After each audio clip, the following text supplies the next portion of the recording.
भातकुली तालुक्यातील गणुरी गावातील शेतकरी सध्या मोठ्या संकटात सापडले आहे। गेल्या काही दिवसांपासून पावसाने पाठ फिरवल्यामुळे शेतकरी चिंतेत असतानाच आता हुमणी अळीने त्यांच्या पिकांवर हल्ला केला आहे।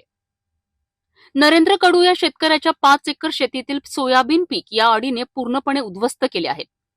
केवळ नरेंद्र कडूच नव्हे तर गावातील इतरही अनेक शेतकऱ्यांचे पीक या हुमणी अळीमुळे जळून गेले आहेत। हुमणी अळीच्या प्रादुर्भावामुळे शेतातील झाडं पिवळी पडून वाळायला लागली आहे। जमिनीच्या आत राहून ही अळी पिकांचं मूळ खात असल्यामुळे संपूर्ण झाडं सुकून जात आहे। यामुळे शेतकऱ्यांच्या हातातोंडाशी आलेला घास हिरावला गेला आहे। आधीच कर्जमाफीचा अभाव आणि शेतमालाला योग्य भाव न मिळाल्यामुळे शेतकरी आर्थिक अडचणीत आहेत। त्यातच या नव्या संकटाने त्यांना आणखी निराशेच्या गर्दीत ढकलले आहे। शेतकऱ्यांनी तातडीने यावर उपाययोजना करण्याची आणि सरकारने त्वरित नुकसान भरपाई देण्याची मागणी केली आहे।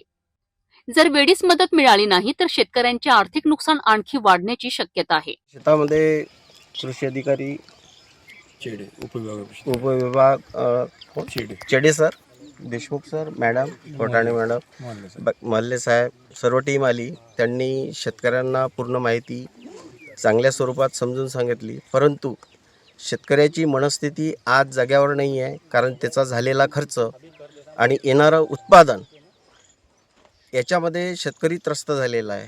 त्याची आर्थिक परिस्थिती बिकट झालेली आहे।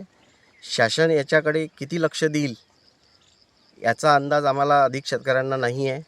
आणि यांचं काम कृषी विभागवाले त्यांचं काम ते देण्याचं आणि पोचवण्याचं ते सुद्धा करत आहे। पण तरी शेतकऱ्याच्या हिताचा प्रश्न जर झाला नाही तर सर्व शेतकरी मिळून जो काही आमच्याकडनं उपाय होईल किंवा आम्हाला आत्महत्येस शासनाने प्रवृत्त करू नये याची काळजी शासनाने घ्यावी आणि याला हलक्यात घेऊ नये, हे माझी सरकारला किंवा शासनाला बाकी अधिकाऱ्यांना ही माझी आग्रहाची विनंती आहे।